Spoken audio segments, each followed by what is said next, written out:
ఓం గంగణపతే నమ ఐం సరస్వత్యై నమ గాయత్రీ పరంబికాయ నమ దుమ్ దుర్గాయ నమ క్లీం క్లీం మహాకాళికాయ నమ ఓం నమ శివాయ శివాయ గురవే నమ యా దేవీ సర్వభూతేషు మాతృరూపేణ సంస్థితాః నమస్తస్యై నమస్తస్యై నమస్తస్యై నమో నమః క్లీం కృష్ణాయ గోవిందాయ గోపీచన్నవల్లభాయ శ్రీకృష్ణ పరబ్రహ్మణే నమో నమః శ్రీరామ జయ రామ జయ జయ రామ రామాయ హరి మర్కట మర్కటాయ శ్రీరామదూతాయ నమో నమః దుమ్ దుర్గాయ నమో నమః క్లీం మహాకాళికాయ నమ ధ్రాన్ దత్తాత్రేయాయ. యూట్యూబ్ ప్రేక్షకులకు అందరికీ నమస్కారం అండి. నేను జ్యోతిషం వాస్తు సిద్ధాంతిని పాలపర్తి గురునాథ్ శర్మ. జ్యోతిషం వాస్తు సిద్ధాంతిని మీకంతా కూడా ఈ యొక్క గోచారీత్యా గ్రహాల యొక్క ప్రభావం అంతా కూడా ఎటువంటి గ్రహస్థితి అంతా కూడా మేషాది ద్వాదశ రాశుల వాళ్ళకి ప్రభావం చూపిస్తుంది. మాస ఫలితాల్లో భాగంగా మే నెల మాస ఫలితాలంతా కూడా విశ్లేషణ చేయడానికి మీకంతా కూడా సంపూర్ణంగా విశ్లేషణ చేసి పరిష్కారం చెప్పడం జరుగుతుంది. మే నెల మాసంలో ప్రధానంగా చూసుకుంటే ఈ గ్రహస్థితి అంతా కూడా గోచారీత్యా ఈ రకంగా ఉంది. గోచార చక్ర ప్రకారంగా గ్రహస్థితి అంతా కూడా ఈ రకంగా ఉంది. ప్రధానంగా చూసుకుంటే గోచార చక్ర ప్రకారంగా మే నెల మాసంలో గ్రహస్థితి ఈ రకంగా ఉంది. గోచార చక్ర వశాత్తు చూసుకుంటే శనీశ్వరుడు అంతా కూడా మీనరాశిలో సంచారం చేస్తున్నారు. ప్రధానంగా ఈ యొక్క అంగారకుడు అంతా కూడా మే నెల మాసంలో 12వ తారీఖు రోజున మనకంతా కూడా మేషరాశిలో సంచారం చేయడం, బుధాదిత్య యోగంలో అంతా కూడా మార్పు జరుగుతుంది. ప్రధానంగా అంతా కూడా సూర్యమంగళ యోగం అనేది జరగడం జరుగుతుంది. ప్రధానంగా చూసుకుంటే ఇక్కడ సూర్య భగవానుడు అంతా కూడా మే నెల మాసంలో 14, 15 తారీఖులో అంతా కూడా ఇక్కడ వృషభ రాశిలో సంచారం జరుగుతుంది. ప్రధానంగా ఇక్కడ బృహస్పతి సంచారం అంతా కూడా మిథున రాశిలో సంచారం చేయడం, శుక్రుడు అంతా కూడా మే నెల మాసంలో 15వ తారీఖు తర్వాత మిథున రాశిలో సంచారం చేయడం జరుగుతుంది. శుక్రుడు బృహస్పతి కలయిక అనేది జరుగుతుంది. రాహు యొక్క సంచారం అంతా కూడా చూసుకుంటే ఈ యొక్క పెద్దగా మార్పు లేదు. ఈ యొక్క కుంభరాశిలో సంచారం చేస్తున్నారు రాహు గ్రహం అంతా కూడా. కేతు గ్రహం అంతా కూడా సింహరాశిలో సంచారం జరుగుతుంది. గోచారీత్యా గ్రహస్థితి ఈ రకంగా ఉంది కావున ప్రధానంగా అంగారకుడు మార్పు జరుగుతుంది. 40 రోజుల తర్వాత 45 రోజుల తర్వాత అంగారకుడు మార్పు అంతా కూడా స్వక్షేత్రంలో సంచారం చేయడం అనేది విశేషమైన ఫలితాలుగా చెప్పడం జరుగుతుంది. ఈ యొక్క గ్రహస్థితి అంతా కూడా ఈ రకంగా ఉంది కావున వృషభ రాశిలో అంతా కూడా ఈ యొక్క సూర్య భగవాను సంచారం చేసిన తర్వాత ఇటువంటి గ్రహస్థితి అంతా కూడా మేషాది ద్వాదశ రాశుల వాళ్ళకి ఫలితాలంతా కూడా జరుగుతుంది. ప్రధానంగా మే నెల 14వ తారీఖు తర్వాత నుంచి రాజయోగాలు పట్టబోతున్న రాశులు ఏంటి, ఆకస్మికంగా ధనయోగ ప్రాప్తి రావాలన్నా విశేషమైన ఫలితాలు పొందడానికి ఎటువంటి దేవతనంతా కూడా ఆరాధన చేయాలి, ఏ దేవత ఆరాధన చేయడం వల్ల శీఘ్ర ఫలితాలు పొందుతారు. మే నెల మాసంలో ప్రధానంగా మేషాది ద్వాదశ రాశి వారు హనుమ జయంతి అనేది మనకి వైశాఖ మాసంలో కృష్ణపక్షంలో దశమి తిథి రోజున అంతా కూడా సంభవిస్తుంది. మే 12వ తారీఖు రావడం చాలా విశేషంగా చెప్పడం జరుగుతుంది.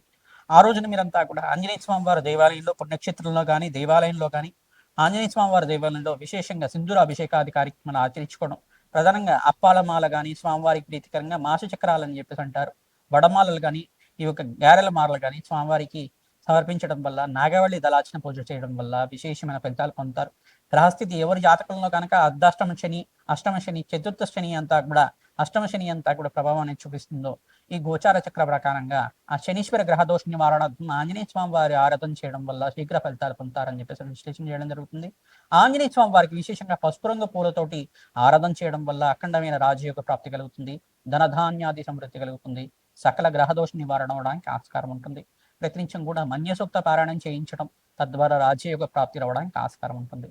ప్రధానంగా చూసుకుంటే హనుమతారతంలో భాగంగా సుందరాకాండ పారాయణం చేయించడం ఆంజనేయ స్వామి వారికి చాలా ప్రీతికరమైంది కావున ఎవరైతే కనుక శ్రీరామ జపాన్ని ఆచరిస్తూ సుందరాకాండాన్ని అంతా కూడా పారాయణం చేయిస్తూ ఉంటారు అఖండమైన రాజయోగ ప్రాప్తి రావడానికి ఈ మాసంలో అంతా కూడా ఈ యొక్క సూర్యగ్రహం అంతా కూడా మార్పు చెందిన తర్వాత రవిగ్రహం మార్పు చెందిన తర్వాత విశేషమైన ఫలితాలు పొందడానికి ఆస్కారం ఉంటుంది.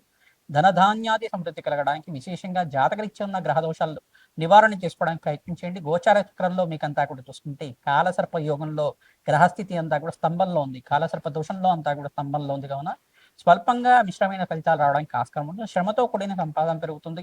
ప్రధానంగా చూసుకుంటే ఇక్కడ అంగారకుడు శనీశ్వరుడు కలిగి జరిగింది కాబట్టి స్వల్పంగా మనస్పర్ధలు రావడం కానీ చిన్న చిన్న చికాకులు జరగడం కానీ ఈ గ్రహస్థితి అంతా కూడా మారిన తర్వాత మీకంతా కూడా మనశ్శాంతమైన జీవితం కలగడానికి కానీ ఆస్కారం ఉంటుంది.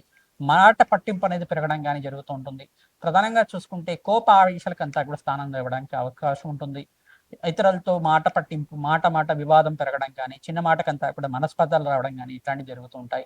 దీని నుంచి బయటపడడానికి ప్రయత్నించడం కూడా సుబ్రహ్మణ్య స్వామి వారి ఆరాధన చేయడం, ప్రధానంగా దానిమ పళ్ళని బ్రాహ్మణత్వం దానం చేయడం వల్ల విశేషమైన ఫలితాలు పొందుతారని చెప్పేసి మేషాది ద్వాదశ రాశుల వాళ్ళకి ఈ యొక్క మే నెల మాసంలో ఎటువంటి గ్రహస్థితి అంతా కూడా లభిస్తుంది, ఏ రోజుల్లో ఏ పరిష్కారం ఆచరించాలి, సంపూర్ణంగా విశ్లేషణ చేసుకొని ఏ దానాది కార్యక్రమాలు ఆచరించాలి, ఏ దేవతను అంతా కూడా పూజిస్తే కనుక విశేషమైన పుణ్య ఫలితాలు పొందుతారు. ప్రధానంగా ఏ గ్రహానికంతా కూడా శాంతి పూజలు ఆచరించాలి, ఏ గ్రహస్థితి అంతా కూడా మీకు అనుకూలతగా ఉంది, అనుకూలంగా లేదు అనేది విశ్లేషణ చేసి మీకు పరిష్కారం చెప్పడం జరుగుతుంది. వీడియో అంతా కూడా చూడండి, సంపూర్ణంగా మీకు విశ్లేషణ చేసి పరిష్కారం చెప్తాం. ఈ పరిష్కారాన్ని ఆచరిస్తే కనుక ఖచ్చితంగా మీకు ఆకస్మికంగా ధనయోగ ప్రాప్తి రావడానికి ఆస్కారం ఉంటుంది. శ్రీమాత్రే నమః. మకర రాశి జాతకులకి మే నెల మాసంలో గ్రహస్థితి అనుకూలించడానికి ఏ దేవత ఆరాధన చేయడం వల్ల అఖండ లాభాలు చేకూరుస్తాయి, గ్రహస్థితి అనుకూలించడానికి ఎటువంటి దోషాలంతా కూడా ఉన్నాయి గోచారిత్య అనేది విశ్లేషణ చేయడం జరుగుతుంది. మకర రాశి జాతకులకి ప్రధానంగా మీరంతా కూడా చూసుకుంటే అంగార గ్రహానికి ప్రీతికరంగా మీరంతా కూడా కందిపప్పు దానం చేసుకోవడం వల్ల లాభాలు చేకూరుస్తారు. ప్రధానంగా ఇక్కడ స్వల్పంగా అంగారకుడంతా కూడా మిశ్రమైన ఫలితాలు వేయడానికి ఆస్కారం ఉంటుంది. కావున ప్రతినిత్యం కూడా సుబ్రహ్మణ్య స్వామి వారి ఆరాధన చేయడం వల్ల మకర రాశి జాతకులు అప్పుల బాధల నుంచి బయటపడడానికి ఆస్కారం ఉంటుంది.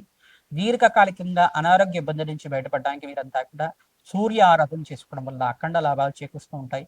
సూర్యాయ నమ, అర్కాయ నమ, మిత్రాయ నమ, భానవే నమ, పూషాయ నమ, మార్తాండాయ నమ, త్రిషండ తీసే నమ, సర్వలోక పితామహ నామాన్ని జపాన్ని ఆచరించండి. సూర్య భగవాన్ ప్రీతికరంగా గోధుమలు దానం చేసుకోవడం వల్ల, సౌర అష్టాక్షరి మంత్రంతో యజ్ఞ హోమాది కార్యక్రమాలను ఆచరించుకోవడం వల్ల లాభాలు చిక్కుస్తాయి. అరుణపారణం చేయించడం వల్ల సంపూర్ణ ఆరోగ్యం సిద్ధిస్తుంది. ప్రతినిత్యం కూడా నవగ్రహ దేవాలయంలో అభిషేకాది కార్యక్రమాలు ఆచరించిన వాళ్ళకి అఖండమైన గ్రహ బలం పెరుగుతుంది. నవగ్రహ దోష నివారణ నుంచి బయటపడడానికి ఆస్కారం ఉంటుంది. ప్రధానంగా మీరు దేవాలయ ప్రాంగణంలో అన్నదానం చేయడం వల్ల హనుమతారాధనలో భాగంగా హనుమత్ జయంతి రోజున విశేషంగా వైశాఖ మాసంలో దశమి తిథి రోజున రావడం జరుగుతుంది. మే నెల మాసంలో ప్రధానంగా మే నెల మాసంలో 12వ తారీఖు రోజున రావడం చాలా విశేషంగా జరుగుతుంది. ఈ హనుమత్ జయంతి రోజున విశేషంగా మీరంతా కూడా ఈ యొక్క సింధూర అభిషేకాది కార్యక్రమాలు ఆచరించుకోవడం, రాజశ్యామల యజ్ఞాతికతలు ఆచరించుకోవడం వల్ల రాజయోగ సిద్ధిస్తుంది. తద్వారా ప్రతినిత్యం కూడా దేవాలయ ప్రాంగణంలో అన్నదానం చేయడం ప్రయత్నం చేయండి. బ్రాహ్మణత్వంకంతా కూడా తిలలు దానం చేసుకోవడం వల్ల రాజయోగ ప్రాప్తి కలుగుతుంది. శుక్రుడి ప్రీతికరంగా బొబ్బర్లు దానం చేసుకోవడం, శనగలు దానం చేసుకోవడం, బృహస్పతి ప్రీతికరంగా శనగలు దానం చేసుకోవడం, పసుపు రంగు వస్త్రాన్ని దానం చేయడం, మామిడి పళ్ళను దానం చేసుకోవడం వల్ల అఖండ కీర్తి ప్రతిష్టలు పెరుగుతాయి. సంఘంలో గౌరవం పెరుగుతుంది. ప్రతినిత్యం కూడా దత్తాత్రేయ శాంతి హోమాది కార్యక్రమాలు చేయడం ప్రయత్నం చేయండి. దత్తాత్రేయాయ స్మరణ మాత్రైన సంతుష్టాయ నమ నామాన్ని జపాన్ని ఆచరించండి. తద్వారా రాజయోగ ప్రాప్తి కలుగుతుంది. హనుమతే శ్రీరామదూతాయ నమ నామాన్ని జపాన్ని ఆచరించడం వల్ల రాజయోగ ప్రాప్తి లభిస్తుంది. ప్రధానంగా శ్రీ సూక్త విధానంగా ఈ యొక్క మహాలక్ష్మీదేవి ప్రీతికరంగా పారాయణం చేయించడం, మహాలక్ష్మీదేవి కవచాన్ని పారాయణం చేయించడం, మహాలక్ష్మీదేవి సహస్రనామాన్ని ప్రతినిత్యం కూడా 3 సార్లు కానీ 5 సార్లు కానీ చదువుకోవడం వల్ల ఆకస్మికంగా ధనయోగ ప్రాప్తి రావడానికి ఆస్కారం ఉంటుంది. ఈ మాసంలో 18, 27, 28 తారీఖులో మంచి శుభవార్త వినడానికి ఆస్కారం ఉంటుంది. శుభకార్యాల కోసం ఖర్చులు విపరీతంగా పెడుతుంటారు కావున ఈ పరిష్కారం అందరికీ కూడా చెప్తున్నాం. హనుమతే శ్రీరామదూతాయ నమః. మేషాది ద్వాదశ రాశుల వాళ్ళకి మే నెల మాసంలో గోచారిత్య గ్రహస్థితి అనుకూలించాలంటే ఎటువంటి పరిష్కారం ఆచరించాలి అనేది విశ్లేషణ చేయడం జరిగింది. ప్రధానంగా మేషాది ద్వాదశ రాశుల వాళ్ళు మీరంతా కూడా ప్రతినిత్యం కూడా హనుమతారాధన చేయడం ఈ మాసంలో చాలా విశేషమైన ఫలితాలు పొందుతారు. ప్రధానంగా హనుమత్ దేవాలయంలో మీరు అన్నదానం చేయడం వల్ల రాజయోగ ప్రాప్తి లభిస్తుంది.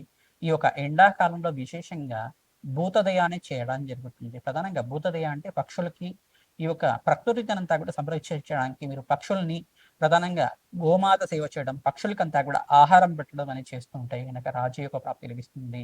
పక్షులకంతా కూడా జలాన్ని సమర్పించడం వల్ల పక్షులకి దాహార్తి తీర్చే విధంగా జలాన్ని సమర్పించే విధంగా ఉంటాయి కనుక అఖండ రాజయోగ ప్రాప్తి రావడానికి ఆస్కారం ఉంటుంది. ఎండాకాలంలో విశేషంగా మీరంతా కూడా జలాన్ని సమర్పించండి.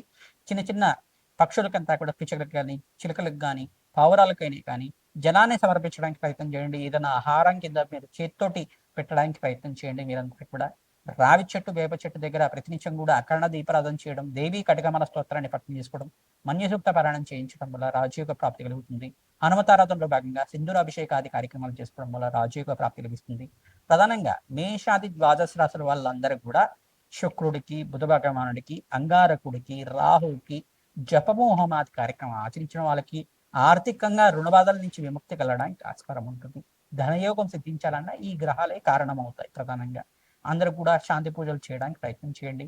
అఖండమైన ఐశ్వర్యము సంపద అంతా కూడా సిద్ధించడానికి మాసంతంలో మంచి శుభవార్త వినడానికి ఆస్కారం ఉంటుంది. హనుమతే శ్రీరామదూతాయ నమః.